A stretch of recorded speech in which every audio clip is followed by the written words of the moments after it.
Good morning, Isabel. How you doing? You well? Yeah, very well, thank you. Good. Good, good, good. We're here to talk about the Regent's Park open air theatre, which confirmed the full casting for Romeo and Juliet last month. Yeah. Um, you were involved from the jump. We knew you were going to be a part of proceedings, so really excited about that. But I wanted to get, you know, a sense of how excited you are that this opens things up June the 17th. It all kicks off again, and you're going to be center of attention in Romeo and Juliet. Talk about your excitement that we're getting back to some semblance of normality, and we kick off with this exciting production. Yeah. Oh my goodness. I mean, I'm thrilled. I'm thrilled to be a part of it. I'm thrilled that it's happening at all. I'm thrilled that it can all be done safely. It's just such a blessing and such a relief after this long time that we've all been waiting and being really patient and careful. And it feels like now is the perfect time to be telling this story about two young people who they come together, they fall in love. Who doesn't want to hear that story? And the thing is, you say that, I know you've done it time and time again throughout your career in some shape or guise. So talk about, for you, what makes this one particularly different. Yeah, I think I really love Kim's vision for the play. The fact that Verona, I didn't realize this when I first read the play, but Verona is 11 years out of a big catastrophe. They talk about this earthquake, and so Kim's kind of taken that and use that as a sort of a structure for our Verona, our society. And so it's just looking at how communities work, how they struggle, and then how young people can find their own path through that. And yeah, it feels very fresh, and it feels very much like it's speaking to the moment, which I think is so important with Shakespeare, because otherwise it can sort of turn into a museum piece. I don't think anyone's really interested in seeing that. Not anymore. I think those have been done to death, to be fair. Do you Yeah. know what I mean? That's why I'm looking forward to how you bring your twist on it. Listen, I know rehearsals have been intense. A word on that, just adjusting and getting back into that mindset and, knowing that you're going to be delivering. Or has it been an easier transition for you to get back, and you've been chomping at the bit to get back and just working with the cast that was announced, what's that been like? Yeah, I think I mean, it's funny, isn't it? I'm sure lots of people have experienced it in their own ways of desperately wanting to be back out in the world, but at the Mm. same time, there is a level of caution. And, I mean, for people that haven't been doing their jobs, you're like, can I still do my job? Do I even know what this is anymore? And that absolutely was the case for me. And I imagine some other cast members too. But the lovely thing is, theatre is about bringing you where you're at. And so, yes, rehearsals have been intense, but we've had a year of thinking about this play, of bringing ourselves to it, of reading into these characters and learning about them. And so it's kind of just feels like the final ingredient to just get people in a room and get sharing those ideas and collaborating, which is obviously the heart of the whole process. Yeah, I was going to say getting off Zoom and actually feeling real tangible energy in a room. Yeah, it's very special. And Joel and I, he plays Romeo and I play Juliet. We're in a working bubble, so we're allowed an element of physical contact in the show. The rest of the production is socially distanced, and the audience is also socially distanced.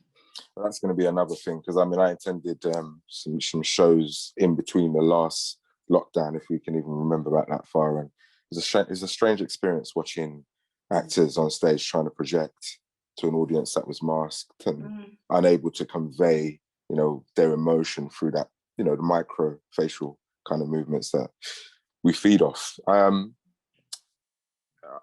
Your lockdown for creatives swung both ways. For some, I found, and I've spoken to a lot, it was a great period of solace, calm, time to reflect, reset. For others, it was a real period of frustration. How did it impact on you? And moving forward, how do you think you're going to impart any of the lessons that you've learned on how you deliver your craft? Yeah, well, I think speaking from personal experience, a lot of the work that I do is collaborative in some way, whether that's drag, whether that's my festival that I run with a group of fellow like-minded people, whether that's creating theatre. And so to suddenly be sort of on your own in this, in your little four walls, it was a real jolt. I was very lucky actually that I was able to kind of find new routes and new resources within myself. I started doing audio work, which obviously can be remote. I started writing, and actually, in a way, it was a chance to think about what stories do I want to tell myself, and what elements of just my own voice do I want to give a bit more time and space to. I started writing songs. It was wild. I mean, Yeah. why not? Why not? I mean, you're a creative. I know. My next question was going to literally touch on The Lion Boy, which I know Yeah. you co-wrote with your mum, and there's a trilogy, right? So, you're clearly well skilled in that area. I Well, mum and I wondered. actually. Oh, sorry. Go No, I ahead. was gonna say I wondered if you turned your hand to even more writing during that time. So yeah. Yeah. Well, I mean, mum and I have always wondered if we might write again together. Obviously, it's very different when you're 7 or 8 and you're with your with your mum all the time. I don't live with her anymore, but we did spend lockdown one together, and it was actually a really special thing for us, getting to have that time alone again. Mm. Um, I'm thinking about writing. I've been doing bits. I did a fantastic course run by Tabby Lamb called Write Your Truth, which is for queer playwrights. And yeah, some good things came out of that. So I guess I can only really say watch this space at the minute. I'm quite busy, as you're probably aware. But Just yeah. gonna say, because my last question, my last couple of questions were literally going to center on how busy you are. Obviously, world's coming back to normal, Mm. normality, some sort of normal, new normal, whatever.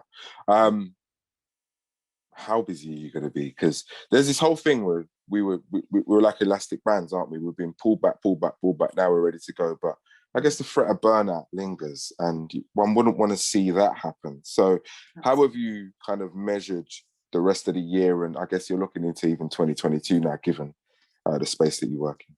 Yeah, absolutely. I think you talked about sort of lessons from lockdown, and I think that was a big one for me was realizing how important it is to take care of yourself. And I mean, I'm very good at talking that talk, but the reality is I get very excited about a lot of different projects, and then I say yes to them, and then somehow I have no time to sleep. But I think like what I learned from lockdown particularly was like things will bloom from you that if you don't give them the space, they'll never come out. And actually, that comes from a place of rest and a place of pensiveness, and a bit of solitude is no bad thing. Obviously, I mean, so when the first lockdown hit, I was in tech for a fantastic musical called Milky Peaks, which is now looking to open in spring 2022. I've got this through July. But yeah, I'm hoping I'll be able to find a balance. I think treasuring your mental health and your well-being has never been more important. Totally agree. Is there anything that you're targeting? Anything that is locked away in your list of goals that you'd really want to be a part of? Put it out there Yeah, now, Isabel. Put it out I, there.